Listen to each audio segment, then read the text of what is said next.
नमस्कार मित्रांनो, मी योगेश माने इग्नाइट अकॅडमीमध्ये तुमचं सर्वांचं स्वागत करतो. मित्रो, तुमच्यापैकी बऱ्याच लोकांनी ITIA प्रिन्सिपल ग्रुप ए साठी आणि डेप्युटी डायरेक्टर DVETच्या पदासाठी एक्झामचा पेपर दिलेला आहे. काही जणांनी दिलेला पण नसेल. ज्यांनी दिलेला नाही, बघा आपण कंप्लीट त्या 100 जे क्वेश्चन्स होते ग्रुप ए साठीचे, मग ते डेप्युटी डायरेक्टर असो की प्रिन्सिपल पद असो, यांच्यासाठी एकच पेपर झाला. त्या 100 क्वेश्चनचं प्रॉपर विश्लेषण आपण आपल्या यूट्यूब चॅनलवर केलेला आहे. मंगेश कुलकर्णी सरांनी तो व्हिडिओ घेतलेला आहे. तुम्ही बघितला नसेल तर नक्की बघून घ्या. तुम्ही म्हणाल सर माझे पूर्ण चॅप्टर कंप्लीट झाले नाही, तरी बघून घ्या, जेणेकरून तुमच्या लक्षात येईल की कशा टाईपचे क्वेश्चन्स आले होते आणि आपल्या नोट्सला कसे ते कोरिलेट होत होते हे सुद्धा मंगेश सरांनी तुम्हाला त्या सेशनमध्ये सांगितलं, जेणेकरून तुमचा सुद्धा कॉन्फिडन्स वाढला पाहिजे ते की आपण जी तयारी करतोय इग्नाइटमध्ये ती खरंच एक्झामसाठी उपयुक्त आहे की नाही, कशा टाईपचे क्वेश्चन्स येतात हे आपला एकदा कॉन्फिडन्स वाढला ना, मग बरोबर अभ्यास व्हायला लागतो. आता हा व्हिडिओ घेण्याचा पर्पज काय, कारण बऱ्याचशा गोष्टी झाल्या. आता या ITIA प्रिन्सिपलची ग्रुप ए ची असो, जवळपास 26 महिन्यानंतर एक्झाम झाली. ग्रुप बी ची ऍडव्हर्टाइजमेंट येऊन बरेच दिवस झाली. लंबी प्लॅनिंग ठेवावी लागते या एक्झामसाठी. मग ती प्लॅनिंग कशी ठेवायची, स्वतःला कसं मेंटेन करून ठेवायचं, कुठल्या टॉपिकवर फोकस असला पाहिजे, ते या सर्व गोष्टीचा ग्रुप ए च्या पेपरचं पूर्ण अनालिसिस मी या व्हिडिओमध्ये घेणार आहे. अनालिसिस म्हणजे नेमकं काय बघा, 1 to 1 क्वेश्चन तर आपण ऑलरेडी कव्हर केलेले आहेत. कुठल्या टॉपिकमध्ये किती क्वेश्चन चालते, कुठला टॉपिक मोस्ट इम्पॉर्टंट आहे, राईट, आणि नेमकी तयारी कशी करायची, हा या व्हिडिओमध्ये आपण बघणार आहोत. तत्पूर्वी सर्वांना, व्हिडिओमध्ये पुढे जाण्याच्या पूर्वी तुम्हाला सर्वांना गुढीपाडव्याच्या मराठी नवीन वर्षाच्या हार्दिक शुभेच्छा माझ्याकडून, आमच्या इग्नाइट अकॅडमी परिवाराकडून. मित्रो, या नवीन वर्षामध्ये तुम्हाला हवा असलेला जॉब मिळावा अशी मी ईश्वरचरणी प्रार्थना करतो आणि आपण या व्हिडिओला आता सुरुवात करू. बघा, गुढीपाडव्यानिमित्त आपल्या वेगवेगळ्या कोर्सेसवर 20% असा भरघोस डिस्काउंट दिला. इग्नाइट अकॅडमी MPSC, त्यानंतर सरळ सेवा, वेगवेगळ्या technical examination, civil, mechanical, electrical engineering साठीच्या वेगवेगळ्या सेक्टरमध्ये काम करते. आमच्या सर्व कोर्सेसवर तुम्हाला सध्या 20% असा भरघोस डिस्काउंट चालू आहे आणि कुपन कोड आहे पाडवा20. कुपन कोड काय आहे? पाडवा20. 19 तारीख म्हणजे आज त्याचा शेवटचा दिवस असणार आहे या डिस्काउंटचा. तर बघू चला, या बॅचेस आहेत. ITIA प्रिन्सिपलची आपली 6000 ची बॅच होती, 6999 ची बॅच आहे सध्या. ही आहे ग्रुप ए ग्रुप बी दोन्हीसाठी ती महत्वपूर्णच आहे, राईट. ग्रुप ए ची तर आता एक्झाम झाली, ग्रुप बी साठी आणि ग्रुप ए च्या इंटरव्ह्यू साठी सुद्धा तुम्हाला ती हेल्पफुल असणार आहे. सर्व सेशन्स हे लाईव्ह फॉर्मॅटमध्ये होतात. मी मंगेश कुलकर्णी सर स्वतः तुम्हाला लाईव्ह येऊन शिकवतो. त्यानंतर त्या लाईव्ह फॉर्मॅटमध्ये जे शिकवलं जातं तुम्हाला त्याचे व्हिडिओज तिथं असतात, जे की तुम्ही अनलिमिटेड टाइम व्ह्यूज करू शकता. या पूर्ण कोर्सची व्हॅलिडिटी ही तुमची एक्झाम होईपर्यंत आहे. आणखीन सुद्धा आम्ही ITIA प्रिन्सिपल ग्रुप ए च्या विद्यार्थ्यांना व्हॅलिडिटी एक्सटेंड करत आलो मागच्या जवळपास 2.5 वर्षापासून, राईट. त्यामुळे तुम्हालाही तुमच्या एक्झाम पर्यंत व्हॅलिडिटी मिळेल. नोट्स PDF फॉर्मॅटमध्ये तिथं अपलोडेड मिळतील. जर तुम्ही जॉईन केलं नसेल किंवा तुमच्या कुठल्या मित्राने या एक्झामसाठी फॉर्म फिलअप केलेला असेल त्यांच्यापर्यंत नक्की पोहोचा. त्याचसोबत बरेच जण तुमच्यापैकी असिस्टंट प्रोफेसर आहेत, वेगवेगळ्या इंजिनिअरिंग कॉलेजमध्ये, पॉलिटेक्निक कॉलेजमध्ये लेक्चरर आहेत. या वर्षी RTO AMEI ची जाहिरात येते. 450 पेक्षा अधिक पदं आहेत. फायनल इयरचे विद्यार्थी सुद्धा याच्यासाठी इलिजिबल आहे. मग डिप्लोमा फायनल इयरचे असो की मग इंजिनिअरिंग फायनल इयरचे असो, तुमच्या सर्व विद्यार्थ्यांपर्यंत इग्नाइट अकॅडमीला नक्की पोहोचा. इग्नाइट अकॅडमी त्यांच्या क्वालिटीसाठी वेल नोन आहे. 500 पेक्षा अधिक RTO AMEI ऑफिसर आम्ही घडवले. त्यामुळे तुमच्या स्टुडंटचा किंवा तुमच्या भावा बहिणीचा, मित्रांचा, मैत्रिणींचा सुद्धा या 2026च्या बॅचच्या मध्ये समावेश असावा, राईट, अशी आम्ही अपेक्षा ठेवतो आणि तुम्ही त्यासाठी प्रयत्न करा. बऱ्याच जणांना माहिती नसते, त्यांच्यापर्यंत आम्हाला पोहोचवा. धनंजय कचाले सर मेंटॉरिंगचे कंटिन्युअस सेशन घेणार आहे. मी स्वतः योगेश माने, त्यानंतर प्रतीक रोडे सर, तुषार मुसळे सर या बॅचमध्ये मेन्सला शिकवतोय. प्री प्लस मेन्स अशी दोन्ही फॉर्मॅटमध्ये तुम्हाला बॅच अवेलेबल होणार आहे. सेपरेट प्री सेपरेट मेन्स सुद्धा तुम्ही घेऊ शकता. With study material, without study material, बरेचसे तुम्हाला ऑप्शन्स अवेलेबल करून दिले. आता आपण येऊ अनालिसिस कर.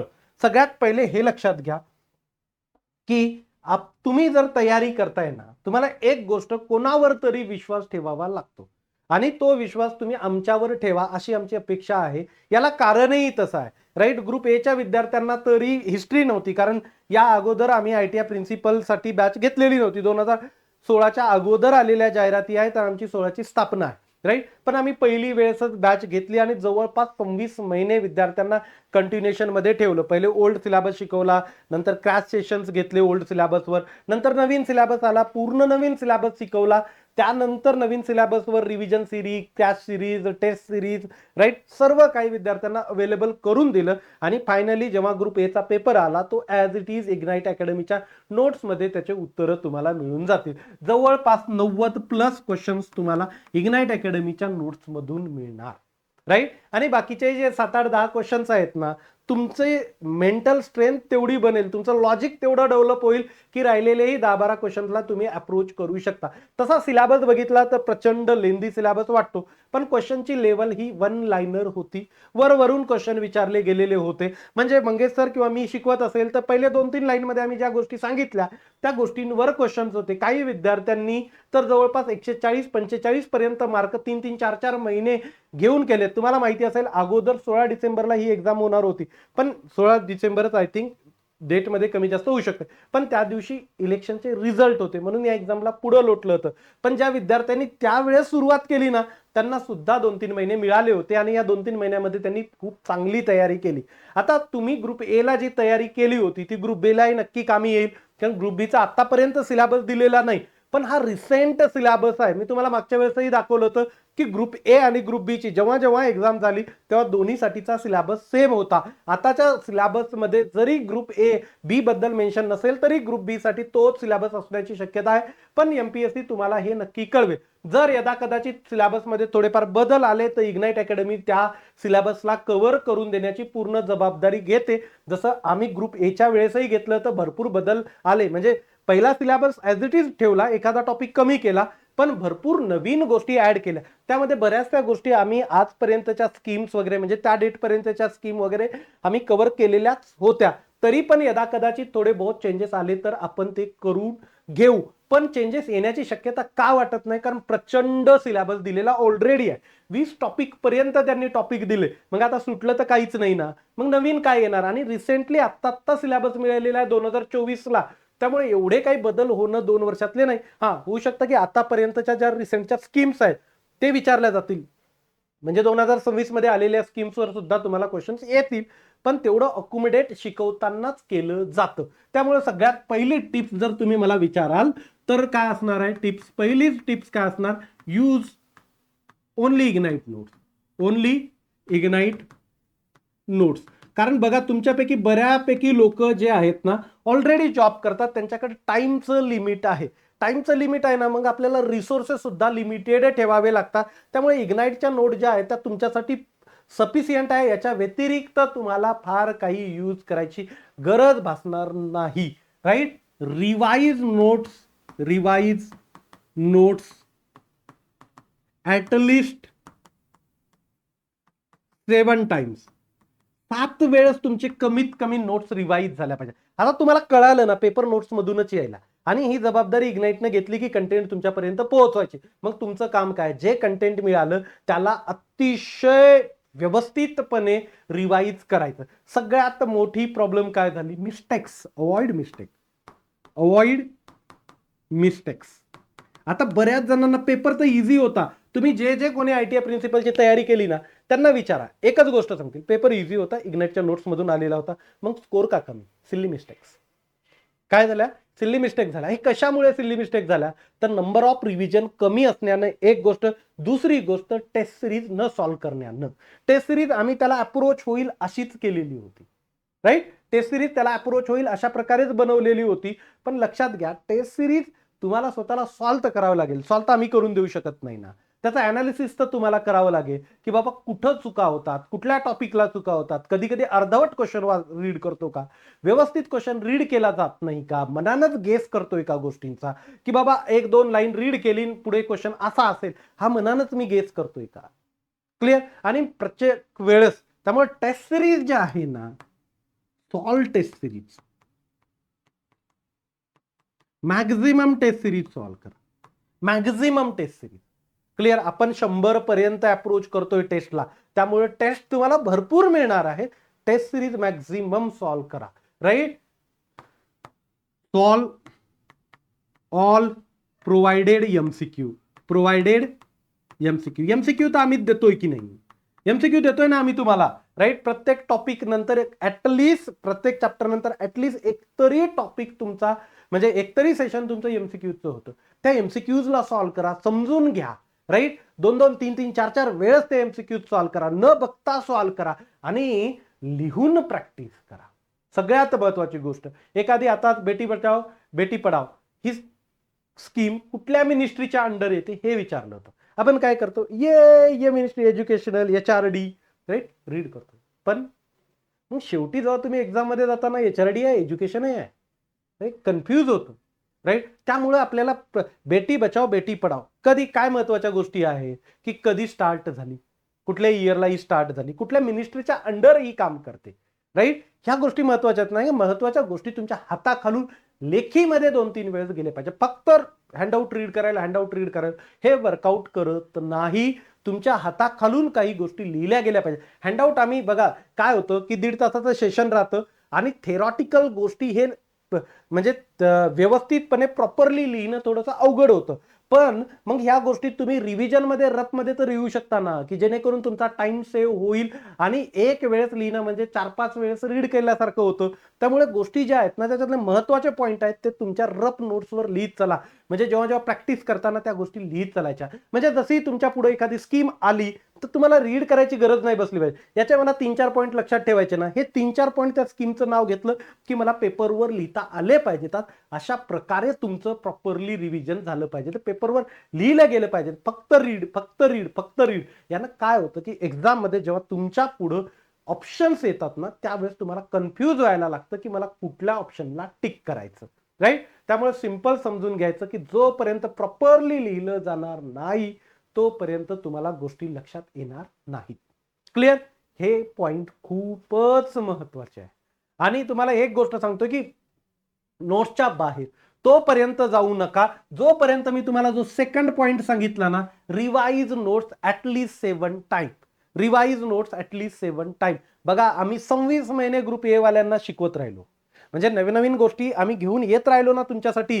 तसंच ग्रुप बी साठी सुद्धा तुमच्या एक्झाम होईपर्यंत काही गोष्टी जर राहिल्या असतील तर ते आम्हाला सांगा, आम्ही कंटेंट शोधून आणून तुमच्या पुढे नेतो. क्लिअर. म्हणजे इथपर्यंत आम्ही तुम्हाला रिस्पेक्ट करतो की बाबा होऊ शकतं आमच्यापेक्षा एखादी गोष्ट नवीन तुमच्या समोर आली आणि ती तुम्ही आम्हाला प्रोव्हाइड केली. राईट. अशी करायची गरज जनरली भासत नाही, कारण आमचं कंटिन्युएशन हे काम आहे जे की आम्ही तुमच्यासाठी कंटेंट घेऊन येतो, पण इथपर्यंत सुद्धा आमची तयारी असते. राईट. त्यामुळे याच्या बाहेर तुम्हाला जायची गरज भासणार नाही. राईट. आणि जे पॉसिबल गोष्टी आहेत तुम्हाला तुमचा जॉब वगैरे करून जेवढा वेळ मिळतो ना त्याच्यात हेच पॉसिबल आहे तुमच्याकडून करणं. क्लिअर. जॉब सोबत होते. आपला बॅचचा टायमिंगच कसा आहे, रात्री 8:30 ते 10 आणि ती कंटिन्युअस तोच टाइम मध्ये ती बॅच होते, जेणेकरून तुम्हाला सर्व गोष्टी मॅनेज करत अभ्यास करता येईल. क्लिअर. आता येऊ आपण नेमकं कुठल्या टॉपिकला किती वेटेज आहे. बघा आता तुम्ही बघायला गेले जसं जनरल एज्युकेशन किती क्वेश्चन्स आले, ते 5 क्वेश्चन आले. प्रत्येक क्वेश्चन 2 मार्काचा होता, म्हणजे 10 मार्काचा हा टॉपिक तुम्हाला विचारला गेलेला होता. त्यानंतर वोकेशनल एज्युकेशनवर 2 क्वेश्चन होते, प्रत्येक क्वेश्चन 2 मार्काचा. असे तुम्हाला जवळपास 4 मार्काला वोकेशनल एज्युकेशन होतं. राईट. आणि सिंपल टॉपिक आहे. जर तुम्ही एज्युकेशनल पार्ट बघितला सुरुवातीचा तर तुम्हाला किती 7 क्वेश्चन मिळतात, म्हणजे 14 मार्काचा हा एज्युकेशनलचा पार्ट तुम्हाला मिळतो. त्यानंतर role of various apex institute आणि ह्युमन रिसोर्स डेव्हलपमेंट याच्यावर 6 क्वेश्चन चालते, म्हणजे 12 मार्काला आलेलं होतं. क्लिअर. त्याच सोबत concept related to skill development 6 question चालते, हा सुद्धा 12 मार्काला होता. क्लिअर. त्याच सोबत government efforts for skill development 10 questions आले होते, प्रत्येक क्वेश्चन 2 मार्काला होता, म्हणजे 20 मार्काला तुम्हाला हा टॉपिक विचारला गेला होता. Socio economic development of a society 5 question होते, प्रत्येक क्वेश्चन 2 मार्काला, म्हणजे 10 मार्काचा हा टॉपिक तुम्हाला विचारला गेला होता. इंडस्ट्रियल डेव्हलपमेंट 5 क्वेश्चन होते, म्हणजे 10 मार्काचा होता. त्यानंतर सेक्टोरल डेव्हलपमेंट 6 क्वेश्चन 2 मार्काचा, प्रत्येक क्वेश्चन 12 मार्काला विचारलं गेलेलं होतं. त्यानंतर ह्युमन रिसोर्स डेव्हलपमेंट 3 क्वेश्चन 6 मार्काला विचारला गेला होता. राईट. त्यानंतर managerial function and processes 9 questions म्हणजे किती 18 मार्काला. बघा सगळ्यात जास्त हा एक राईट. 10 question 9 question. पुढे आणखीन जायचंच आहे आपल्याला. Organisational behaviour and design 5 questions clear. त्यानंतर human resource management 4 question. Quantitative techniques in decision making 5 question. TQM 5 question. Financial management 5 question. Management information system 4 question. Development administration 2 question. Managerial ethics and challenges in future 3 question. Office administration 4 question. Planning training planning and implementation 6 question. Clear. म्हणजे 5 क्वेश्चनच्या around होते. काही टॉपिकला जास्त weightage होतं, 9-10 question पर्यंत topic गेलेले होते. पण हे लक्षात ठेवायचं की आपल्याला टॉपिक कव्हर सर्व करायचे आहेत राईट. एखाद्या याच्यातलं होऊ शकतं की एखाद्या टॉपिकवर थोडेसे जास्त सुद्धा क्वेश्चन्स विचारले जातील. त्यामुळे लक्षात हेच ठेवायचं की नोट्सच्या बाहेर जायचं नाही. प्रत्येक टॉपिकला वेटेज आहे. प्रत्येक टॉपिक कव्हर करण्याचा प्रयत्न करायचा. एखादा टॉपिक खूपच डिफिकल्ट जाऊ लागला तर ऍटलीस्ट 2-3 त्या टॉपिकच्या रिडिंग्स व्हाव्या राईट. आता समजतच नाही असं होणार नाही, कारण थेरॉटिकल पोर्शन आहे.